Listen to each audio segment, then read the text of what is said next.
is not something which has just come about in the past few years. Today, you may hear people say to you, why don't you go home? Why don't you people go home? Or you people just came off the boat. Or they will make us feel as though we are not part of the society here in the Americas. Understanding our history gives us the connection to the past. When you have the connection to the past and you understand your past, then you are more able to understand who you are in the present. If you understand who you are in the present, then you are more capable of charting a future for yourself. If you don't know your past, then you may be confused about who you actually are.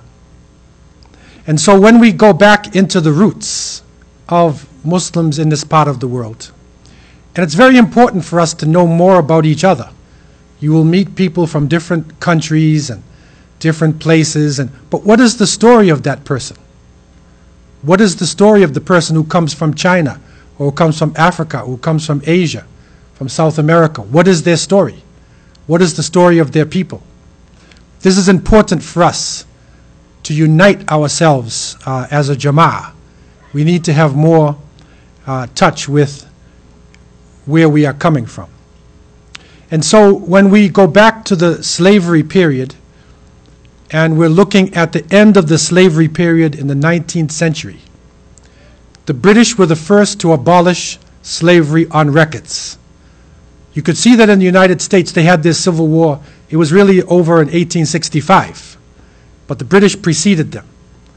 And this drawing here is a caricature of two British parliamentarians on the shore, and they're saying slavery is such a dirty word.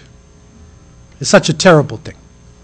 But they understood that they have plantations, they have colonies, their people have a taste for sugar, their people like smoking tobacco and wearing cotton clothes.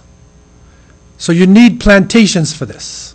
You need the raw products in order to supply your factories, in order to keep dominant in the world. So they needed some form of cheap labor in order to continue their colonies. Slavery is the cheapest form of labor that in existence, because you just capture the slave, work him or her until she's dead, throw them away, and get another one. But that's inhuman, and it's not morally, defensible. And the countries that felt, European countries that felt that they were high morally, they had the real civilization, they could not justify the slavery continuing. And so they turned to a new system, and that is the indentured labor system. So you see your boat going across, it says Indentured Employment Solutions. So they will have a solution to this. They went to their colonies, and they started the indentured labor system based on a contract. So the British office would then set up, and they would offer people a contract to come into their colonies, usually for a period of about 5 years. That's what your contract. This on the right, that's an actual contract. That's what it looked like. And they would tell the workers, if you come into our colonies, you will have free housing, you will have free medical service, and you'll live in a nice, tropical colony, and you'll help us develop. And if you want to, at the end of your contract, you can extend it till 10 years. And after 10 years, if you decide to leave, we'll let you go home. And on the outside, that sounded like something very interesting. So in 1839, it became legal in the British colonies, and they began the system of indentured labor. In India, the largest country that they took their indentured laborers from was the Indo-Pakistani subcontinent. We'll just say India. And 9/10 of the Indian immigrants who came into the British indentured system were from the Ganges Basin. They left at Calcutta. and also the southern Indian people as well from Madras. One out of 6 of the people who came across were Muslims. So here's your ports of call here, and if you look at the map, you'll see the Ganges basement, Ganges basin down here. Calcutta is here, right? So it's draining down into this area here, and then Madras down by this area. Okay, so these are the 2 areas where they took the Indian immigrants, people who signed the contracts to come here to the Americas. And again, 1 in 6 was Muslim. The rest were Hindus. So there's a large amount, the majority actually, who came from the Indian subcontinent were actually Hindus. But 1 in 6 is a large number when you're dealing with people coming in. So this migration, they have some records, for instance, from 1838 to 1924, nearly 500,000 Indians entered into the Caribbean region. And I have some actual shots of, what the people looked like when they were coming in. And if you looked at their colonies, though, you will see many places. Indian immigrants went to Mauritius. There's some numbers here. It's a limited period of time, but they have 453,063. British Guyana, because Guyana in South America is British, French, and Dutch. There's a Dutch Guyana as well. Trinidad, also Jamaica. In Jamaica, they recorded 36,412. Grenada, it's an island in the Caribbean. And St. Lucia as well. The British records show people coming into St. Lucia. Natal is actually South Africa. They call KwaZulu-Natal. And that's the area of Durban, because that's a very tropical area. And generally, they were bringing the Indian indentured laborers into the areas where they had sugar cane because of their knowledge of sugar cane. So then they would use them to cut the cane and then, to feed the sweet tooth of Europe. The population in South Africa, it's a very large population, actually. And, if you go to the eastern side of South Africa, KwaZulu-Natal, Durban, being the main city, is a large Indian population. Mahatma Gandhi, the famous Gandhi, he was actually in South Africa first. Came from India, but he spent time in South Africa. He was a lawyer, and then he went back to India to form his movement. And so St. Kitts and Island, St. Vincent, Reunion, Suriname, Dutch Guyana, Fiji Islands, the Fiji Islands as well. That's where the Indian population comes into that region. Other parts of East Africa, the Seychelles Island as well. And so that's just a glimpse of some of the areas where they went to. Now the voyage from India into the colonies was not an easy voyage. Sometime it took between 10 to 18 weeks for this journey. For the African slaves that went across, they call it the Middle Passage. And they would be in chains, and many people died. Some jumped over, some were thrown over. There were revolts. For the Indian indentured laborers, they were not in chains, but the conditions were very bad conditions. There was not a luxury liner taking you across. It was horrible conditions. And there were many people who died in this middle passage, which is about 10 to 18 weeks to get you across. But the first boat now, recorded now, the Whitby, it landed in Berbice, the Berbice section of Guyana. And that was on May 5th, 1838. So you had the Whitby coming in. It had left on January 13th. So that was a long journey to get across. And so that landed in the Berbice area of Guyana. So that really is, one of the key areas for indentured laborers in South America. The conditions in this system were very harsh conditions. They were not slaves, but they could not move from the area they were assigned, and you could not misbehave. You had to do your work. And for instance, and this is how the canes looked, they would give you 5 tasks or 5 jobs per week. I'm not sure exactly, but it's like some bushels. 5, you have to do this in a week. It doesn't matter what happens, you're sick or whatever, you must perform these 5 tasks per week. Then they, in some areas, they gave them pass books. It's like, so this is like a passport. And so if you're traveling between your barracks and the plantation, or if you go from one plantation to another, it's like a pass book that you have to show. And this pass book in South Africa became one of the key issues in the anti-apartheid movement, that the people were sick and tired of carrying these books. The same thing happened there in Guyana. The housing conditions were miserable. It wasn't a luxury, villas or lodges. It's actually is like barracks. So people are literally in these huge barracks, and labor was long from sunup until sundown. So it's not easy. Although, one thing though, to the advantage again, we have to keep reminding ourselves, they were not slaves. So at least they did not have to, be subject to the indignity of the slaves. However, it was cruelty. Children were made to work. Women also were made to work harshly, cutting cane in the fields.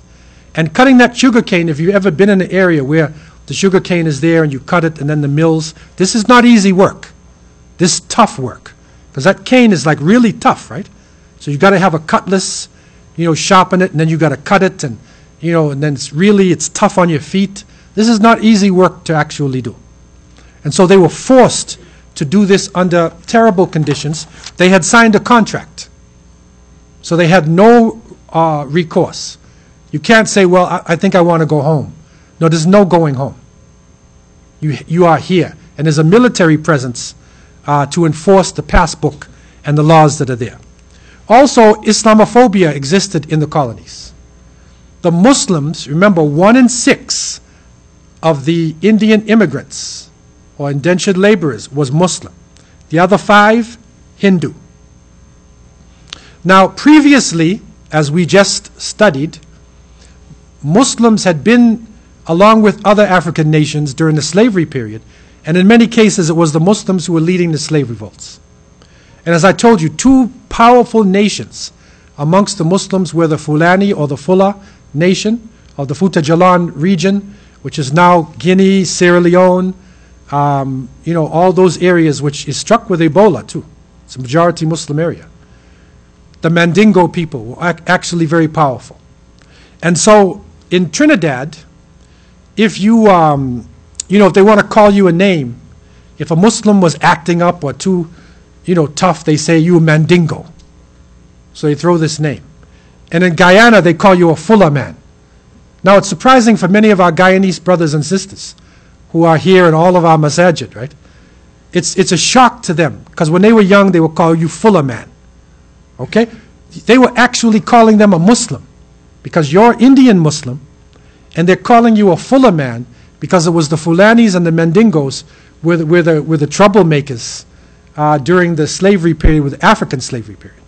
So they're using the same terminologies on the Indian Muslim as well, calling them Fula and calling them Mandingo. But what they were actually doing was recognizing the unit, the connection between the 2 groups. 5 years is the contract. In 1851, the British said, okay, we're going to make a deal with you. If you've stayed 10 years, 5 years, if you really want to, get a deal, stay another 5. So they keep you another 5. After 10 years, according to the contract, you have a free ticket home. You have a free ticket. Of course, this is a difficult journey again, 10 to 18 weeks on the ocean to get back to your home. What are the conditions in Calcutta at that time, in Madras? Not easy situation. They wanted to get away from that. They thought they were going to the New World. And so the British, very cunning again, figured out a way to keep them there. They said, we will pay you 5 acres of land, and we'll give you 5 British pounds to start your crops. And 5 pounds in those days was a lot of money, actually. And 5 acres of fertile land in Guyana or Trinidad or Jamaica, that's a nice piece of land. So what they were offering them is a type of independence. But they wanted them to stay because they wanted the labor, right? So they would let you have your land, but you still labor for them. So they used this, and because the conditions at home were not that easy, and after 10 years, maybe children are born, life has changed. Many of the Indian immigrants decided, we're going to make this home.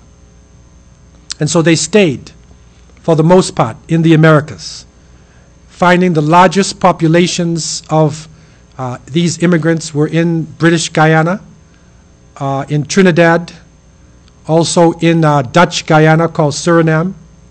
In Jamaica, there was also a large population, but not nearly as large as Trinidad and Guyana. In other islands, you find the population as well. But the Muslims had difficulties. They had difficulty maintaining their faith because they did not carry scholars with them. So there were not many scholars, just a rudimentary, basic form, of Islam. But still they resisted. They resisted. Their resistance was not like the African slaves. The Africans who were in slavery and also coming from nations, especially the Muslims, were coming from powerful nations. They may have been captured in a battle and then brought there. Some of them were generals. Some of them were like scholars who were captured. So it's a different situation than somebody who's fleeing poverty and just trying to get out of the country. So the Africans had the abilities and the organization to make revolt. So they made revolutions, armed revolts, where they literally conquered territories. In Jamaica, the Maroons conquered the central part of Jamaica, and nobody could conquer the Maroons. As I said, in Suriname, they took the interior, nobody could conquer them. It was different amongst the Indian immigrants, but their resistance was still strong. It was a kind of a silent resistance. So what they did was they resisted by establishing their religion.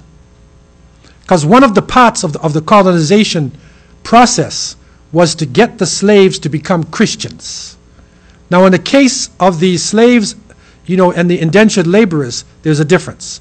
With the slaves, they take away your name, take away your language, you can't pray, you can't read the Qur'an, you cannot practice any form of Islam, and then they say to you, Jesus loves you, so come to church. So the only way that you could practice your faith was to go to the church. So Muslims would go to the church. Inside they're saying the Fatiha, like we saw Abdurrahman ibn Saudi when the missionary said, can you write the Lord's Prayer in Arabic? And he said yes, and he wrote the Fatiha, because the man couldn't read Arabic, right? That was a resistance. And but still, because they lost their names, lost their culture, lost their attachment, they were forced to accept Christianity, and they made their own version of Christianity based on their original religion. But with the Indian immigrants, it was different because it was against the law, according to the contract, for the colonial people to change people's names or force them, literally force them. What they did was they used upward mobility. If you want an education, if you want some money, sometimes you want to get married, just become a Christian. Jesus loves you. So some people, in order to make that change, accepted Christianity on the outside and stayed Muslim on the inside. So names started to get mixed up, and the missionaries were very active amongst the Hindus and the Muslims. But because Hinduism is such a broad-based religion, Hindus have all types. Some worship one God, some worship many gods, So they say, okay, Christian, whatever, Jesus, he's a guru. So we can do it. It was easier for them to become Christian and then maintain their faith inside. Muslim, no. So the Muslims resisted. They resisted the missionaries. What was their resistance? It was to establish masjids. So they established the masjid, And along with the masjid, what they call maktab, they would establish a madrasa along with the masjid to teach the Qur'an and whatever they knew. And that's a form of resistance, because the goal of the colonial master was to Christianize the indentured laborers, so they would be a permanent workforce. They would permanently be part of their society. So this was a form of resistance, and this is one of the original masjids there in the Caribbean region. This on the left is a monument on the site of the first masjid in Guyana. This is in the East Bank, Philadelphia, Essequibo River. And so it's in the Essequibo region. This is considered to be like the mother mosque, there. And then you'll see other masjids starting to come up. Now what is interesting is because the people generally who went in the indentured labor system had come from the Calcutta area or Madras, and then underneath the Mughal Empire.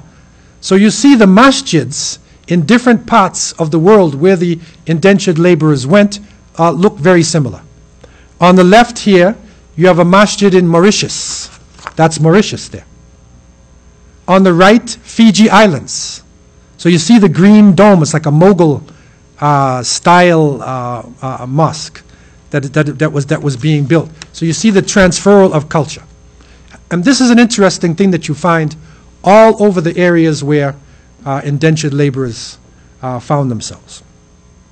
What is interesting about South America, the country of Suriname, is that the Dutch, because the Dutch had colonized Southeast Asia. Remember now, it was the British, the tea company that set up in India. India was the jewel of the British Empire, but the Dutch were in Southeast Asia. So the Dutch brought to Suriname a large amount of indentured laborers from Java, from Indonesia. So there was large population of Indonesian Muslims as well who came as laborers. And this picture here, if you look at it closely, this is in Suriname. So these are actually Suriname Muslims. Look at the sisters on the left. You think you're looking at Istiqlal Mosque in Jakarta. You think you're in Malaysia or in... No, that's Suriname. It's a huge number. It is actually the most populated area in the whole of the Americas, is Suriname, proportionately. Because there were Indian laborers, there were also Malaysian or Javanese Indonesians. And some interesting things went on. They had a struggle. This is, of course, our Muslims. We always find some way to divide ourselves up. When they were eventually making their masjids, the Java Muslims, because when they made their masjids in some areas, they were actually facing a different direction. Okay, the Indian Muslims were facing west. The Javas were facing east. They were facing different directions, and so they made their masjids in different directions, because like they carried their brain right from their country and landed in South America. What they should have done is taken the directions from South America, right? But we stick in our cultures. So they had a direction as though they're still in Jakarta, and the Indians were still in Calcutta. So they did their directions based upon that. And so you find different directions. Now, of course, with technology and time, things are starting to change.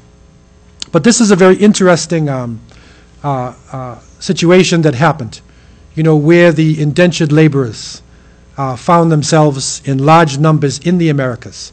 And their resistance, that's a masjid there on the right. So you see the size of their masjids. So they maintained themselves through a lot of problems.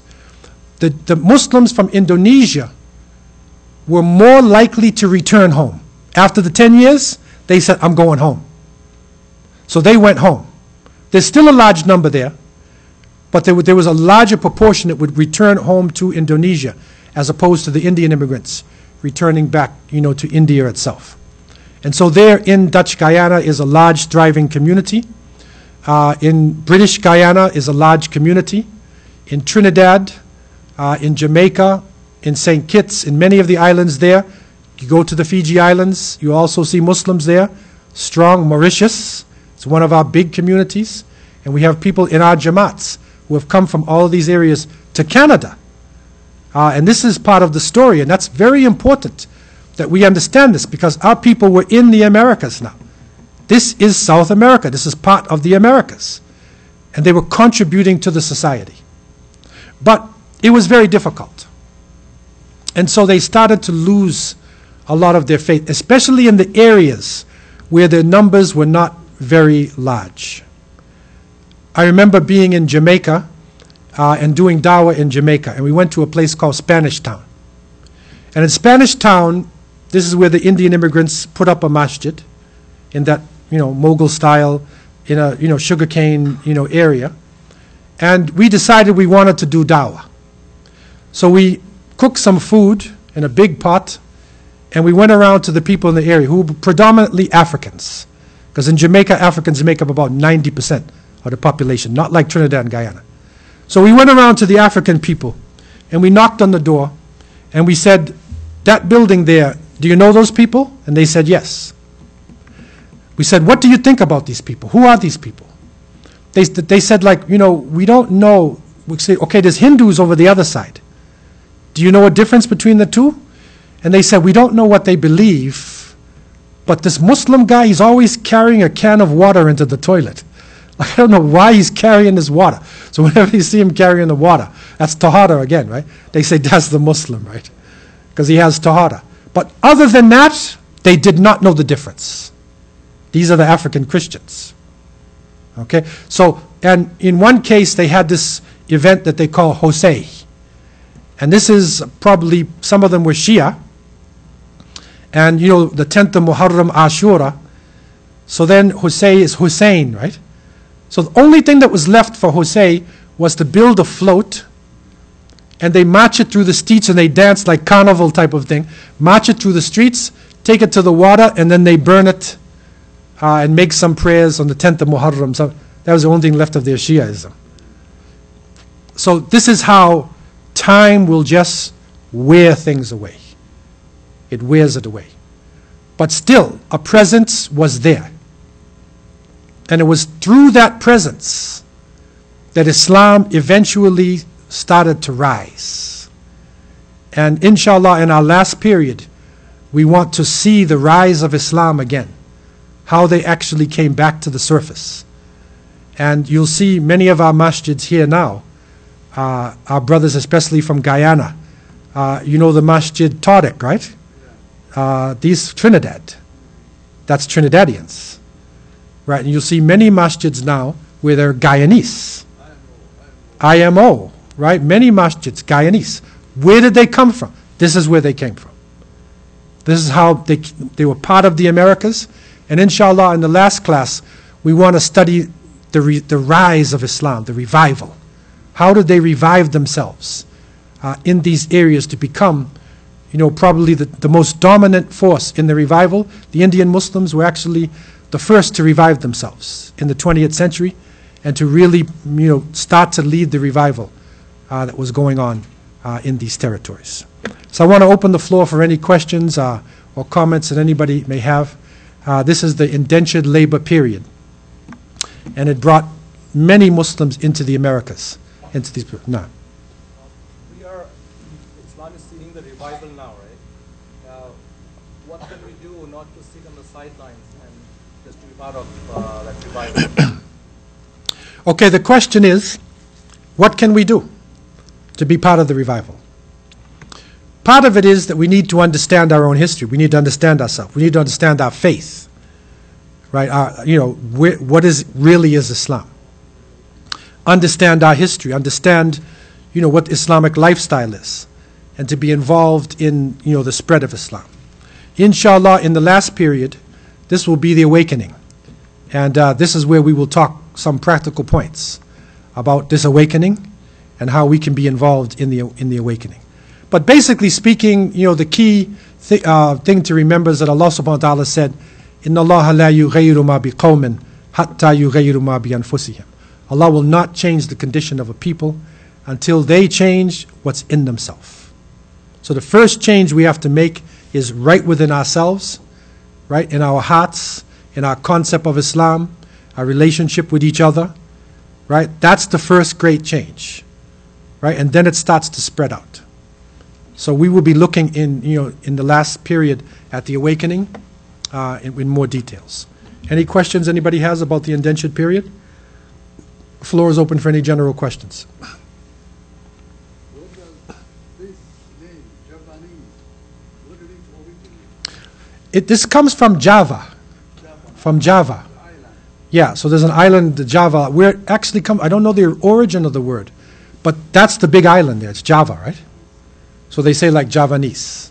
So they took a lot of their slaves from that big island in Indonesia. Yeah, so that was like their ports. So they're mainly coming from there. It's interesting to trace your roots. Again, those people who came either from Java or India, they could trace their roots back into the ports of call. And some of their families are still there. And the people who have enough wealth are able to return back maybe to their village or their people to let them know that we were the ones that left, 150 years ago. We left you, now we're back. So that's a kind of a roots type of thing, and finding out your lineage and going back. Now, any other general questions anybody has? Yeah, the Suriname, although they were divided into three different colonial systems, in appearance, they look different than Africans. They are closer to East Africans, because I have seen them in Holland. In Holland. Yeah. Mm. And I actually get Yeah. confusion. I thought they were Somali, Okay. and I greeted them in Somali. So how would they be that different? Okay, you're talking about the Surinamis who came from Suriname and went there. Okay, within our systems, the people who travel abroad are usually the more educated, wealthy people. And in the colonial systems, that would be what we call mulatto, the mulatto. The mulatto are mixed race. So they are not the pure African blood that came from West Africa. If you go to Suriname, to the pure African blood, who are still down, the poorer people, then you will see people who look exactly like West Africans. Yeah, but the ones who mixed with European blood or Indian blood or Arab blood, they mixed, and then they come out, and they will come out looking like a Ethiopian or a Somali, or, if they're very light skinned, they might look like an Egyptian or a Moroccan. But these are the mixed people who usually get the chance to travel. But if you go to, I've met Surinamis from down there in their countries, and they are very dark skinned. They're not, they are clearly West Africans. Yeah, I just want to give a little comment that the colonial system always was trying to put one group of people over another group of people. So even when you bring the indentured servants, as you would call them, or indentured people, part of what they were able to do in the Caribbean was to give the people who came from India and other places a little bit more power over the Africans. And so what played out maybe in the 20th century and the 19th century was a lot of rivalry and a lot of ethnic clashing. Because what they did is that the British were very clever of using the different colors of people to make a sort of a racial hierarchy. So the closer you were to the European or the white. Do we have that mic, brother? Does anybody know? We don't have the mic. Okay, go ahead. The more educated or the more opportunities you would get. And that's the same kind of system that they did in South Africa. Right. And so it was just something interesting to know, because you would understand why Islam didn't come down into the African groups of people, because of that close proximity. Right. Well, there's a lot of similarity in the apartheid system where they divide people up. You'll see it even in the United States, where they had mulatto societies, and then, of course, especially in the colonies there, you'll see a lot of similarity in how they divide people up and make zones where they live, and even make one against another. This is all part of the colonial system of keeping people down. So alhamdulillah, that takes us through this period. And next week, inshallah, we're going to go on to the economic migration period. And we're going to look at immigrants coming from the Ottoman Empire, Arabic-speaking people, Turks, Albanians, coming not only into America but in Canada. So we'll be looking at Islam in Canada as well next week, inshallah. Have a safe journey home. Wassalamu alaikum wa rahmatullah.